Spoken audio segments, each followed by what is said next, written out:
O princípio da presunção de inocência é um princípio que separa o arbítrio, a violência estatal, da civilização, da civilidade. O processo penal sem o princípio da presunção de inocência, ele não se traduz naquilo que ele nasceu para ser, que é uma garantia. Ele, sem o princípio da presunção de inocência, vai se transformar no mecanismo de opressão e de perseguição do suspeito. Nós sabemos que gera revolta a possibilidade de um crime ficar impune, gera revolta as notícias nos jornais, nas redes sociais, de crimes violentos, horrendos, de corrupção, que nos move no sentido de querer ali uma vingança, uma resposta do Estado. Mas como diz Rui Barbosa, já dizia Rui Barbosa, nesses crimes mais horrendos, nesses que causam maior repulsa, são sobre esses que nós devemos ter maior atenção, porque também deles decorrem as maiores injustiças. E isso também existe, e é muito importante que nós saibamos distinguir uma coisa da outra. E o princípio da presunção de inocência, ele é essencial.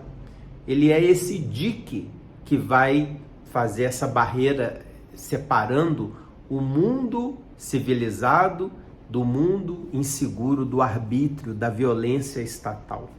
A gente quer discutir sobre isso porque me surgiu uma questão: será que no Brasil hoje ainda existe o princípio da presunção de inocência? Quando a gente lê os comentários nas redes sociais, parece que não. Mas é isso mesmo? Nós vamos regredir ao justiçamento, como era antes? Então, eu acho um tema pertinente, muito importante para a gente discutir aqui nesse canal, que é o Conexão Criminal. Sejam todos muito bem-vindos. Meu nome é Warley Belo, sou advogado criminalista e eu gosto aqui de discutir questões afeitas ao direito penal, processo penal, psiquiatria, e hoje é um desses temas que vai nos permitir fazer incursões muito interessantes e essenciais, principalmente para os advogados que atuam na área criminal. Presunção de inocência, o princípio presunção de inocência, não é um presente que se dá aos acusados. Também não é um prêmio que o acusado alcança ao final do processo. Não é uma benevolência do Estado. O princípio presunção de inocência é, por assim dizer, um mecanismo de tratamento, o princípio constitucional esculpido no artigo 5º, 57 da Constituição Federal, diz que você não pode tratar o suspeito, o indiciado, o réu, como culpado antes de uma sentença transitada em julgado, precedida de um processo que foi analisado pela ampla defesa, sob os auspícios da ampla defesa e do contraditório, e alcançou provas suficientes, concretas, robustas, da autoria e da materialidade. Não é o standard probatório aí, que é um assunto que a gente vai discutir, além do limite razoável, como diz os norte-americanos, beyond a reasonable doubt. Nós temos níveis de exigências das provas. O processo penal é esse, é o mais exigente para você condenar uma pessoa criminalmente. Você precisa ter as provas de autoria e materialidade, além daquilo que seja razoável para você identificar a pessoa como culpada. O processo civil já é um segundo nível, o direito administrativo já é outro nível. Então, o princípio da presunção de inocência, ele é esse fiel da balança que está intimamente ligado com o standard probatório. E a presunção de inocência significa, a par dele estar durante todo ao longo do processo, mas principalmente significa que o réu parte da inocência, né? Ele parte como uma pessoa inocente. Ao final do processo é que a acusação, provando a autoria e materialidade, poderá desfazer essa premissa, esse pré-juízo, né, de você identificar previamente que essa pessoa é inocente. É assim mesmo na etimologia da palavra, não é? Presumptio, que significa antecipar, e inocência, ambas em latim, e inocência, que significa ausência de malícia. Então, o princípio da presunção de inocência é esse fiel da balança que resguarda o sistema acusatório, que tem a ver com limite do poder do Estado, que tem a ver com a busca do standard probatório acima do normal, além do razoável, como diz os norte-americanos, e esse princípio ele vai costurando por aí para se chegar a esse conceito constitucional de regra de tratamento da pessoa não ser considerada culpada sem esses pressupostos, porque ele nasce como uma pessoa inocente e essa tendência de tratamento como inocente deve perdurar até o ponto em que se prove que ele seja culpado. Então a regra mais elementar, mais comezinha que a gente tem do princípio da presunção de inocência parte desse pressuposto da história. Nem sempre foi assim. Parece que a gente às vezes regride algumas casas na corrida da história para a gente reavivar como era no passado. Eu vou ler algumas citações aqui para identificar como era até bem pouco tempo. A gente não, dentro do direito, falar em 300, 400 anos atrás é muito pouco. Então a gente está se avizinhando a esses elementos que nós já rompemos, mas que é necessário a gente rememorar, revisitar esses lugares para vocês perceberem como é que era há bem pouco tempo. O primeiro livro aqui do professor Aury Lopes, Direito Processual Penal, na página 94, ele vai nos lembrar que no Directorium Inquisitorium de Eymerich, orientava que o suspeito que tem uma testemunha contra ele deve ser torturado. Um boato e um depoimento constituem juntos uma semiprova, e isso é suficiente para uma condenação. Ou seja, a gente permitia torturar se tivesse uma testemunha, a pessoa era torturada, e se tivesse um boato, e esse boato fosse confirmado por um depoimento, isso daí já era uma semiprova e permitia uma condenação. Vocês imaginem hoje os boatos, espalhando boato, né? Eu acho que foi o sujeito que matou, aquela pessoa que matou, aquela pessoa é traficante, aquela pessoa bateu no filho. Mas você viu? Não, não vi. Você ouviu? Não, não ouvi. Eu só fiquei sabendo. E essa pessoa chega na justiça e fala que foi isso mesmo, que ela ouviu dizer, testemunha de audito, e aí você permitiria a pessoa ser torturada e ser condenada em decorrência disso. Aqui no meu livro, Tratado dos Princípios Penais, a gente lembra que o inquisidor, esse citado pelo professor Aury, Nicolau Eymerich, em 1376, que escreveu o Directorium Inquisitorum, Manual dos Inquisidores, nos julgamentos tinha a ideia que Deus decidia. Então, eles se utilizavam das ordalhas, chamadas assim, ordalha de fogo, ordalha de água. Então, pegava a pessoa, jogava a pessoa dentro de um saco de pano e jogava no rio.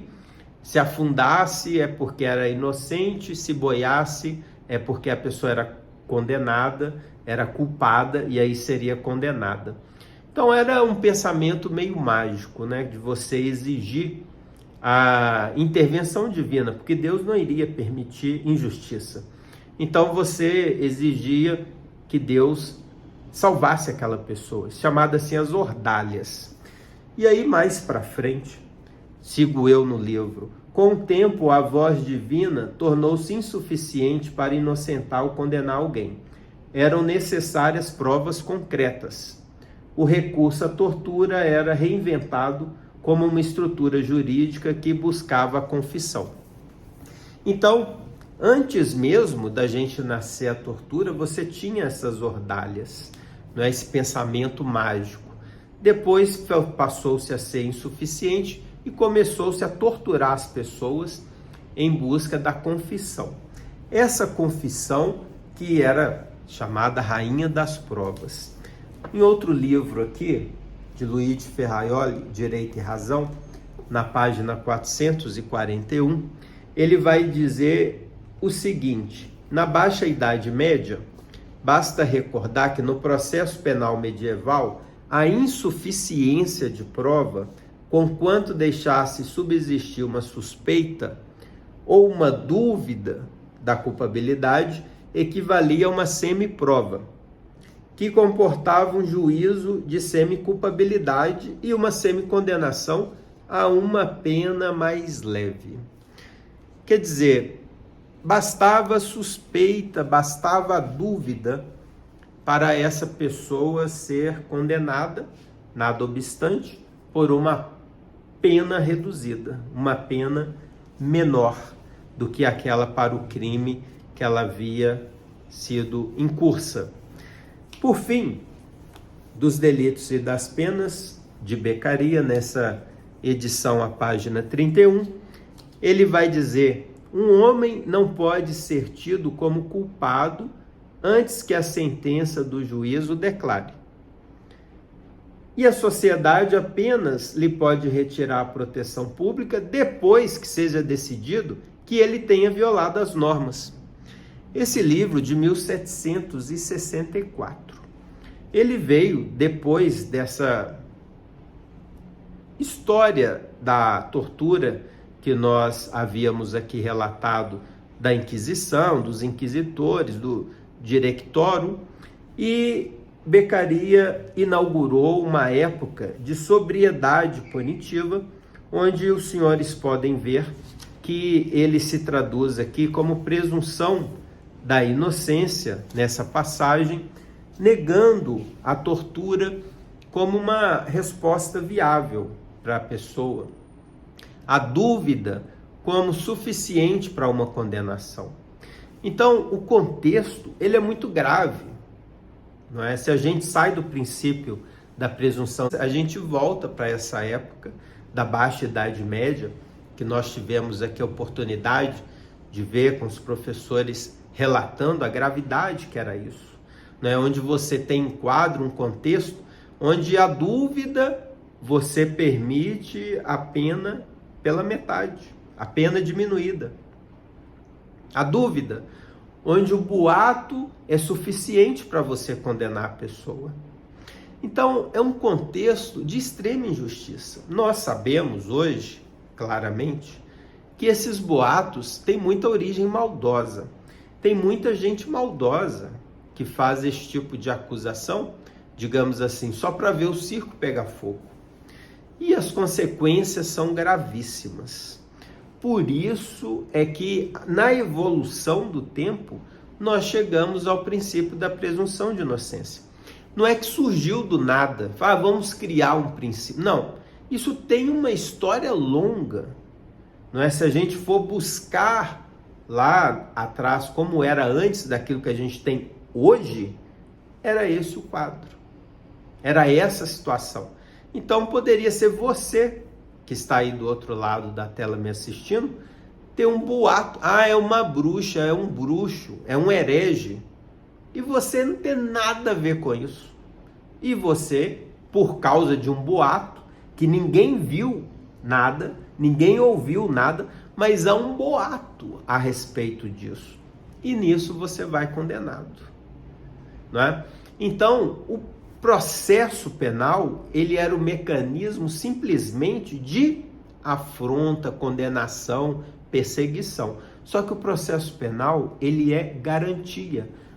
O direito penal é limite ao poder do Estado. Esse livrinho, esse pequeno opúsculo de 1764, que foi proibido durante muitos anos, a principal questão dele, a mais importante que eu reputo, é exatamente essa. A função do direito penal e do processo penal é limitar o poder do Estado. E a presunção de inocência é você manter a inocência da pessoa até que se prove o contrário.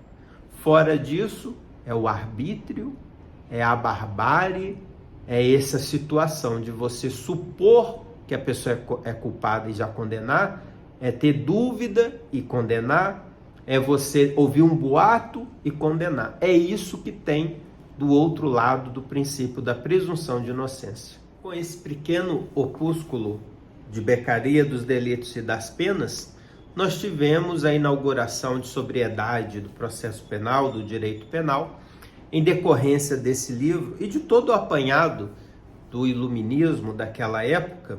Nós tivemos o surgimento da Declaração Universal dos Direitos do Homem e do Cidadão da Assembleia Constituinte Francesa, de 1789, onde lá no artigo 9º ficou plasmado esse princípio da presunção de inocência. Veja que já tem aí uma história relativamente longa, né?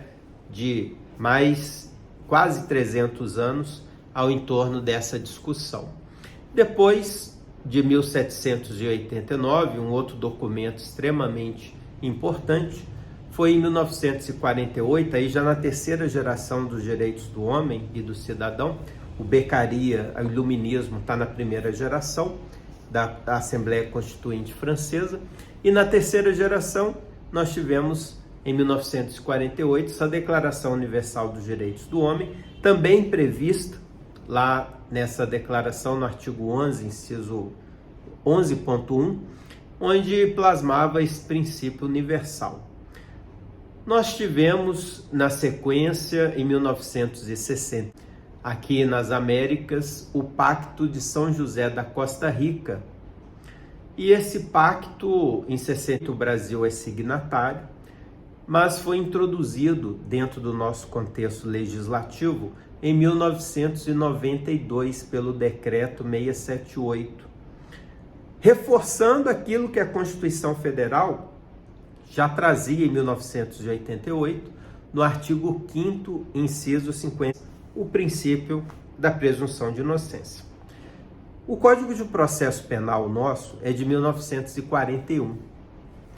Dentro de um contexto fascista que ele foi criado e discutido, então ele não tem uma estrutura de presunção de inocência.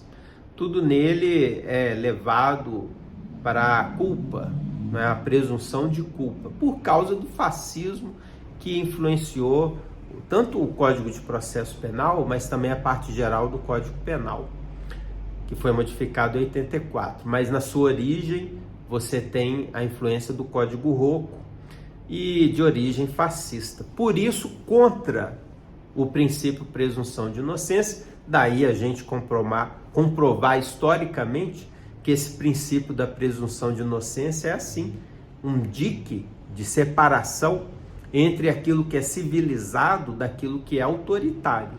E essa é a sensibilidade política desse princípio, e dentro desse esforço histórico rápido que nós fizemos aqui, os senhores podem observar pela legislação.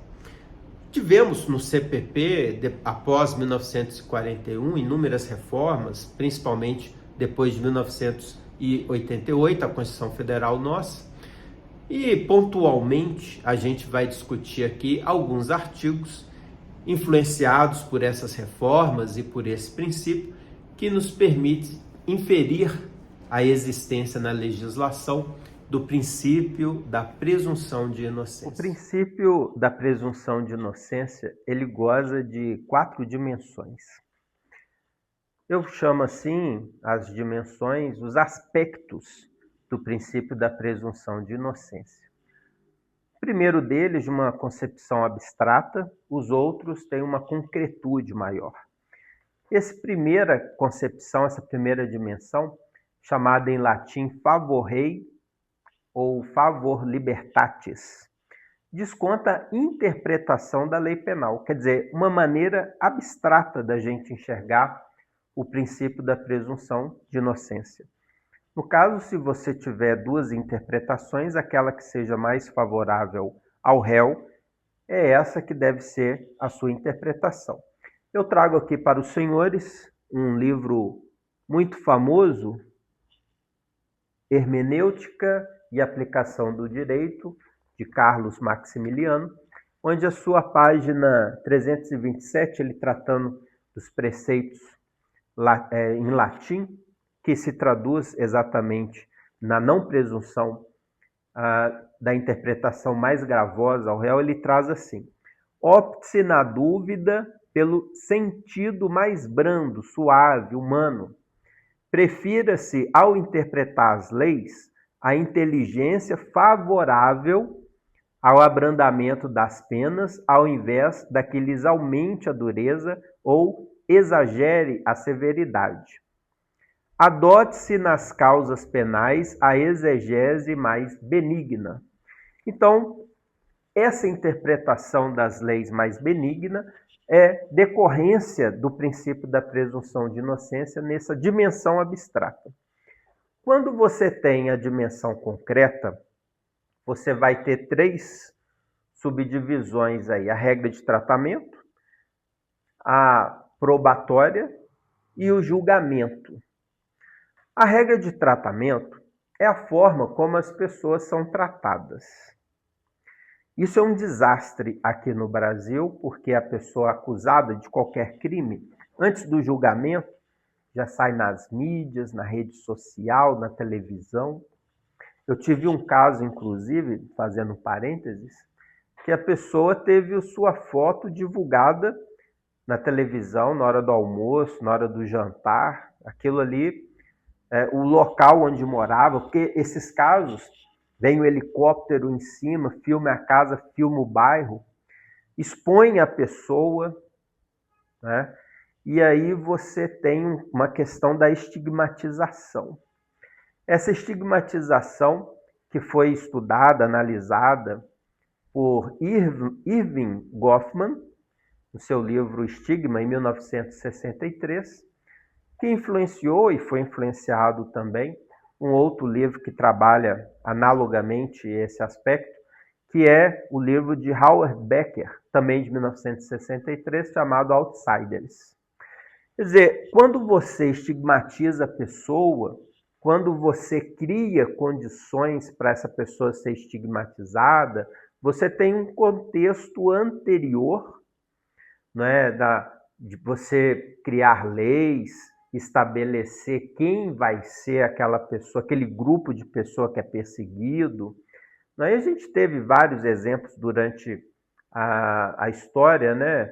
Ou foram negros, ou homens, ou mulheres, e isso varia de tempo em tempo. E aí você cria aqueles grupos para serem estigmatizados. E aquelas pessoas passam a incorporar aquela estigmatização, aquele modo de agir, aquele modo de ser, a expectativa da sociedade é preenchida com esse tipo de comportamento. Então, Howard Becker, em Outsiders, dentro aí dessa criminologia, da teoria da reação social, ele vai estabelecer esse contorno, né, de como essas pessoas são escolhidas e como elas incorporam esse tipo de comportamento. E Irving Goffman, ele vai tratar da deterioração da identidade dessa pessoa. Quer dizer, a identidade fica deteriorada, fica aplacada, rebaixada, deformada.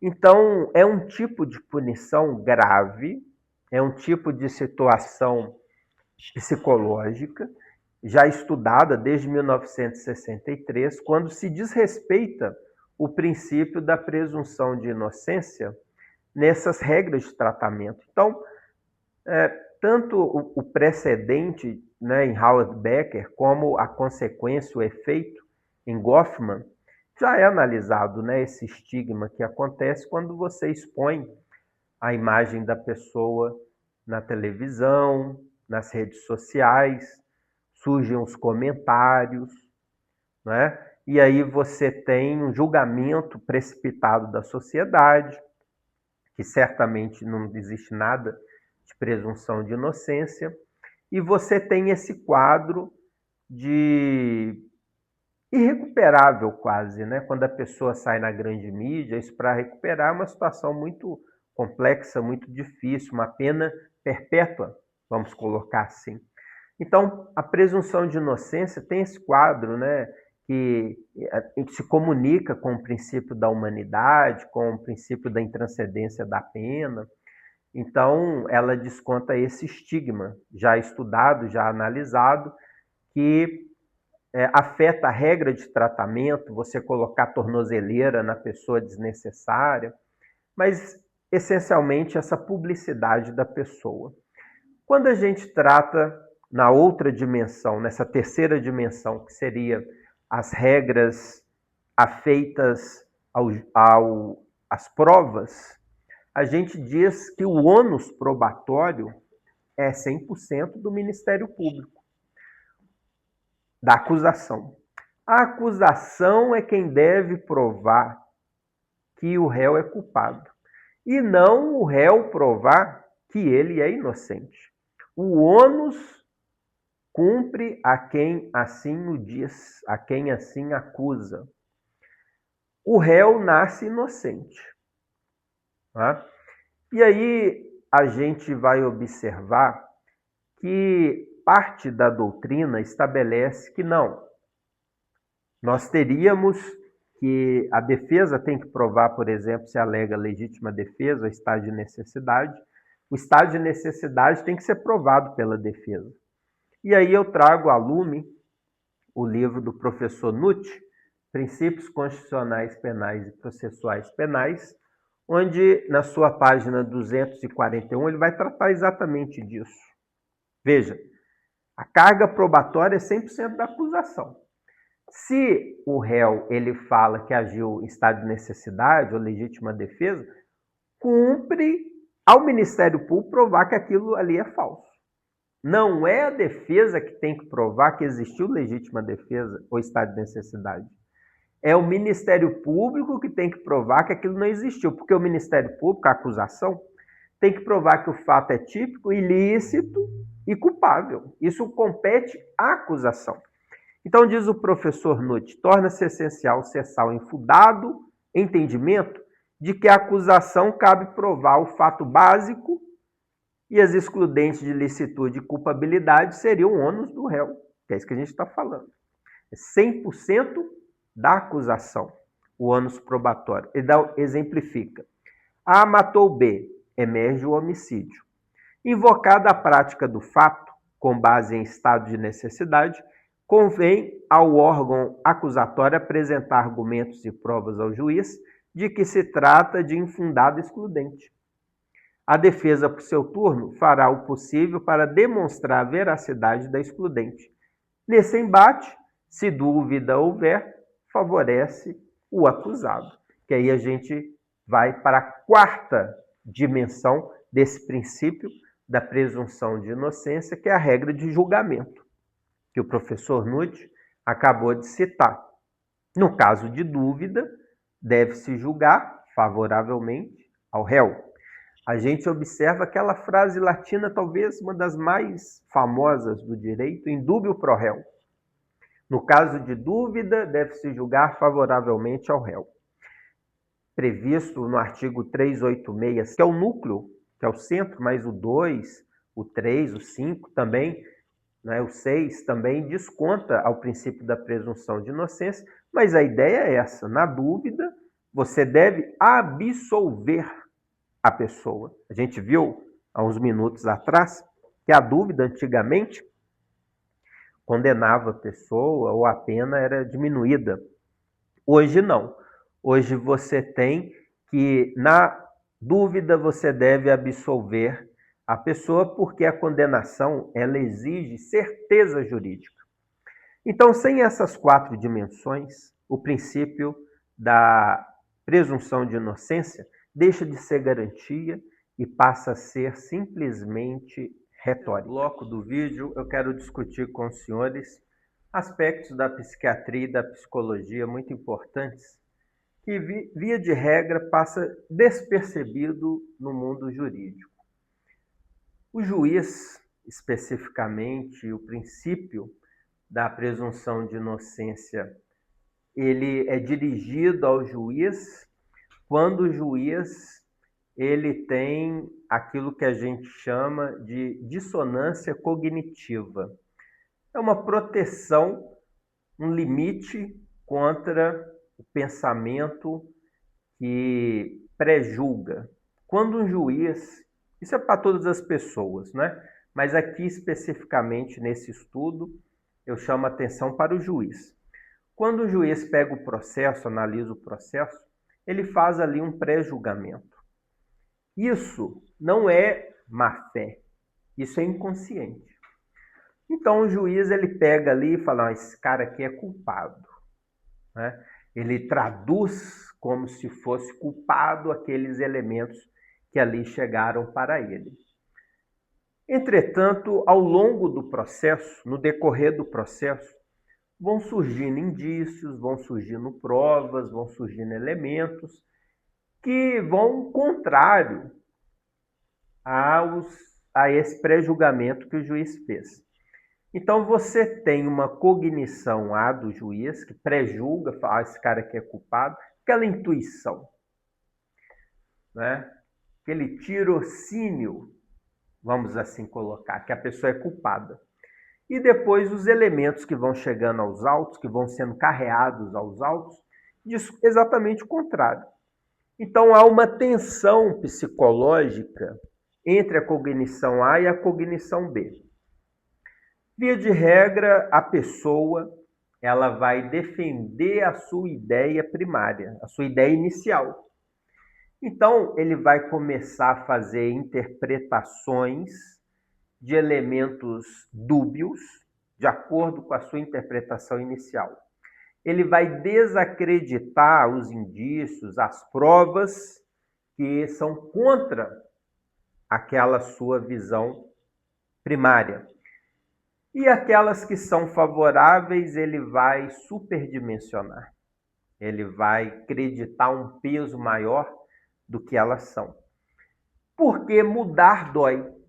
A dissonância cognitiva foi um estudo produzido por Leon Festinger em 1957.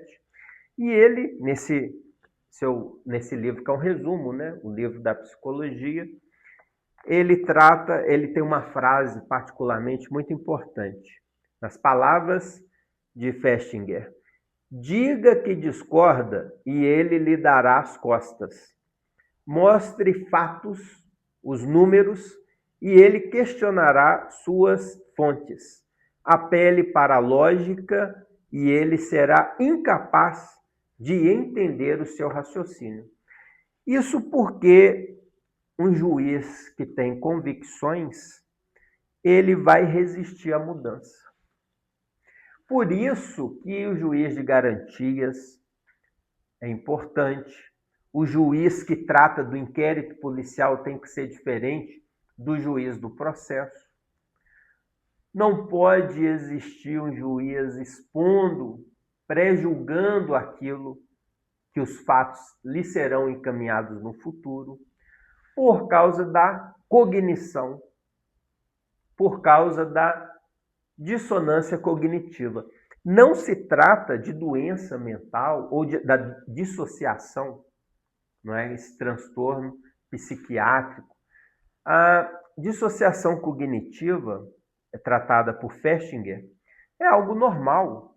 Todos nós temos. Eu estou analisando aqui o juiz porque é inevitável, como advogado, nessa preocupação, estudando o princípio da presunção de inocência, prever que o princípio da presunção de inocência é uma rede, é uma forma de evitar, de diminuir a dissonância cognitiva do juiz. Mas isso não é doença. Todos nós temos a dissonância cognitiva. E a gente procura, pelo princípio da presunção de inocência, diminuir a dissociação cognitiva, esse incômodo que o juiz eventualmente terá quando ele observar que no seu primeiro momento aquela intuição dele estava errada. Então, o princípio da presunção de inocência é um filtro. E a dissociação cognitiva não é doença, não é um transtorno, não está no DSM-5, é algo normal, é esse viés de cognição que a gente fala, de reforçar aquele pensamento que você entendia primário como correto. Chama-se viés de convicção. E é normal, é comum isso. Por isso que deve-se separar o juiz que vai tratar do inquérito policial do juiz que vai tratar do processo penal. Esse livro, Direito Penal do Inimigo, de Jacobs, professor Jacobs, muito respeitado em todo o mundo, mas ele traz uma concepção de que existiriam pessoas que seriam menos humanas do que os outros, não é? Um estigma muito pesado em cima de certos comportamentos que essas pessoas traduziriam um mal em si, delas próprias. E por isso alguns direitos deveriam ser retirados dessa pessoa.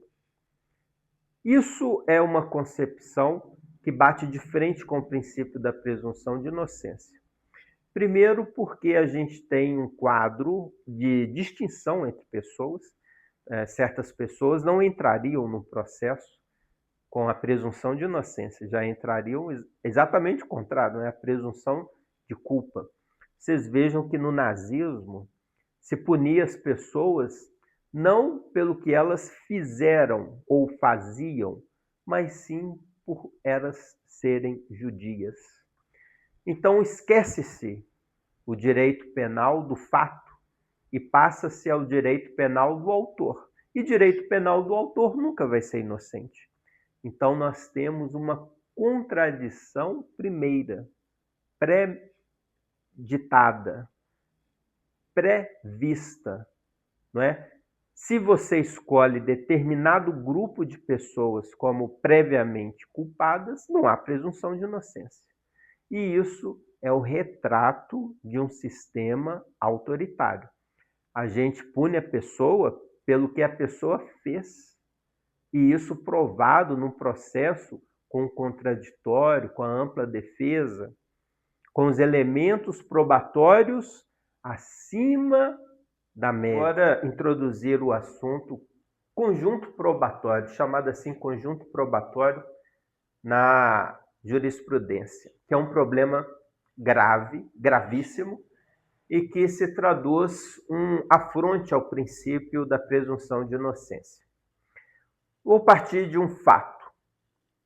Normalmente se condena em crimes, esses chamados crimes entre quatro paredes, a pessoa vítima, a pretensa vítima, tem ali externa os fatos e o juiz ele vai, a partir da narrativa, buscar elementos probatórios para fundamentar aquela narrativa, mas ele busca em uma fonte viciada, busca numa testemunha suspeita, numa informante, e tira dali, daquelas declarações da informante, por exemplo, 10 indícios. Coloca sob os auspícios do artigo 239 do Código de Processo Penal, e esses indícios, mais a declaração da vítima, forma o conjunto probatório, que fundamenta a condenação. E estabelece aí uma lógica que isso seria suficiente para o substrato mínimo para uma condenação penal. Entretanto, a gente vai observar na doutrina francesa que é onde surge esse conjunto probatório, eles falam lá feixe de provas, Só que esse feixe de provas são decorrentes de fontes diversas. Não é a mesma fonte, ao contrário do que faz no Brasil. É normal no Brasil você pegar a pretensa vítima, pegar uma pretensa declaração de alguém isento ou que não teria interesse sobre aquela causa, e dessa declaração única, você tirar dali 10 indícios, e desse conjunto do depoimento e dessa declaração, você tem ali o feixe de provas. Mas isso é contrário ao que diz a doutrina francesa. Você precisa estabelecer um contexto probatório de fontes independentes, não da mesma fonte. Então, trata-se de um eufemismo, trata-se de um discurso retórico, porque aqui no Brasil, para vencer a presunção de inocência, você parte da narrativa da vítima e sai amigalhando elementos informativos, suspeitos, da testemunha suspeita, e você vai ali elencando da mesma fonte. Esquece os elementos contrários, dentro daquele viés de confirmação que nós já havíamos ali traduzido. Eu vou até mais longe. Esse grande livro, que é clássico, Tratado das Provas em Matéria Criminal, do Mittermeier, esse livro, ele vai traduzir na página 421 essa preocupação. O indício é, por assim dizer, o dedo que mostra um objeto. É o dedo que aponta para o objeto. Não o objeto, mas o dedo que aponta o objeto. É o rastro. Não é? É um quadro que você não vê o objeto em si, mas a partir dele você induz, infere, não é? Imagina do que pode dali decorrer. Por exemplo, exemplos do Mittermeier, uma roupa suja de sangue, um botão que falta na camisa da pessoa e esse botão está na casa da vítima. Isso são indícios. É importante o indício quando no conjunto probatório todo. Isoladamente, ele não significa muita coisa. Mas dentro do conjunto probatório, ele é muito importante.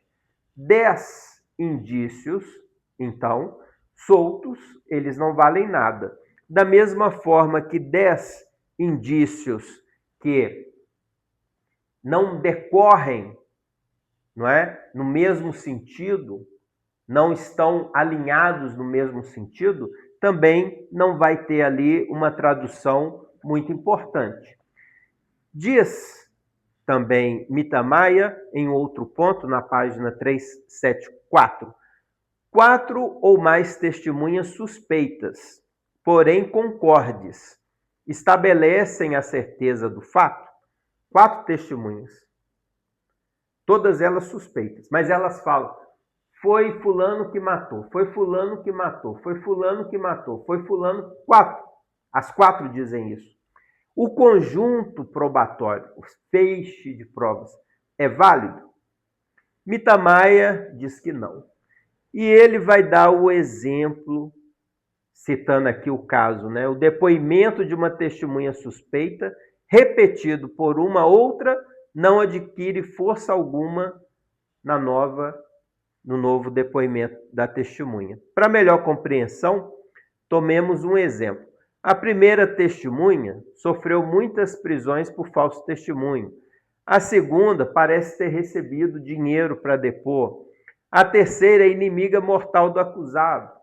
A quarta é um parente próximo. A afirmação de um mentiroso não faz acreditar na mentira de um outro. O testemunho de cada uma das testemunhas pode, nesse caso, comparar-se com os indícios. E não é somando-os que se chega a dizer que os indícios fundam a certeza. Já se vê que a máxima, muitas vezes apresentada, de que 4 testemunhas suspeitas fazem prova plena é uma máxima falsa, em sentido absoluto. Isso é essencial para a gente observar que esse feixe de provas, como tem sido chamado conjunto probatório, ele não significa nada. 0 indício mais 0 indício é igual a 0 indício. Não é uma questão matemática, é uma questão de valorização, de lógica probatória, de lógica, não é matemática, isso aqui é lógica. Então, tanto quanto você vai partir desses indícios de uma mesma fonte, isso não vai ter o peso que a doutrina francesa chama de feixe de provas, quanto ao fato de você pegar 10 vítimas ou 10 testemunhas, mas todas elas suspeitas, todas elas com interesse, todas elas com um vínculo de inimizade, de afetividade negativa. Então, isso, o conjunto probatório, é um eufemismo muito bonito, não é, para você tampar o princípio da presunção de inocência. Não serve. Se você não prova que a pessoa é culpada, você não pode fazer subterfúgios com as palavras, buscar quebrar as declarações de um informante em 10 indícios e falar, olha, são 10 indícios mais o depoimento da vítima, então o conjunto probatório. Não, isso não é verdade. Você precisa alcançar o que os norte-americanos chamam, e que a gente vai discutir na sequência, beyond a reasonable doubt. Além da dúvida razoável. Se a prova não é suficiente, robusta o suficiente para demonstrar autoria e materialidade, a consequência é uma só, a absolução. Como a gente tem desenhado desde o início dessa nossa conversa, para o processo penal, é necessário, para uma condenação, você estabelecer o conjunto probatório acima de uma dúvida razoável. Novamente, a frase que eu acho que resume bem o standard probatório no processo penal, que é essa frase norte-americana: beyond a reasonable doubt. Além de uma dúvida razoável. Ou seja, se tiver uma dúvida, se existir uma dúvida, deve ser absolvido. Essa é a regra da estrutura mais rígida do processo penal. Não se confunde com aquilo que o processo civil exige, que seria ali mais da metade, não é? Naqueles termos do artigo 333 do Código de Processo Civil e seguintes. Você tem uma composição diferente no processo civil. E no processo administrativo ainda é mais frágil esse contexto. Mas o processo penal não. O processo penal é o mais rigoroso. Se você tiver dúvida, não autoriza a condenação.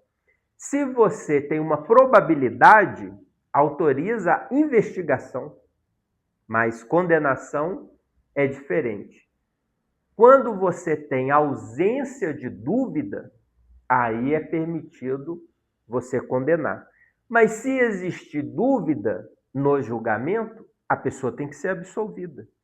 É isso que significa o standard probatório dentro do processo penal, não só brasileiro, mas nos países que têm respeito à democracia, ao contexto democrático e, essencialmente, ao princípio da presunção de inocência. Então, agora chegamos à conclusão.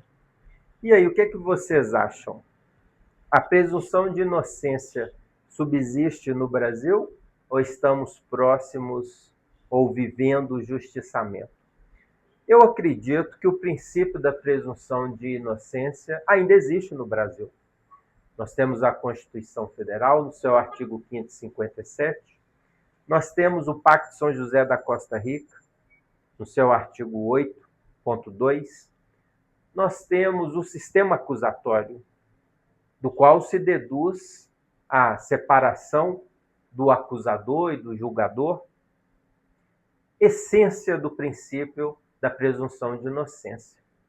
Entretanto, a gente observa esse princípio sob pressão, achatado, não muito conformado com o quadro de erosão que existe em decorrência da produção midiática, de expor as pessoas, não é, de uma maneira agressiva, do pré-julgamento das redes sociais, apressado também, de um contexto do standard probatório cada vez menos exigente para a condenação penal, do contexto de conjunto probatório necessário para a condenação sofrer esse tipo de maquiagem que nós aqui denunciamos, né, o feixe probatório, mas com elementos que, na verdade, não significam a dúvida além do razoável, segundo a doutrina norte-americana. Então, sim, o princípio existe, mas ele está achatado, em erosão. É necessário observar que, politicamente, esse princípio é o limite ao poder do Estado. Desse princípio está ligado diretamente ao Estado de Direito. Quanto mais desrespeita esse princípio, ou desrespeita todos os princípios do direito penal e do processo penal, mais estamos próximos da barbárie e de um sistema autoritário. Se esse assunto lhe agradou, se você gostou, deixe o seu joinha, siga o canal e até a próxima explanação.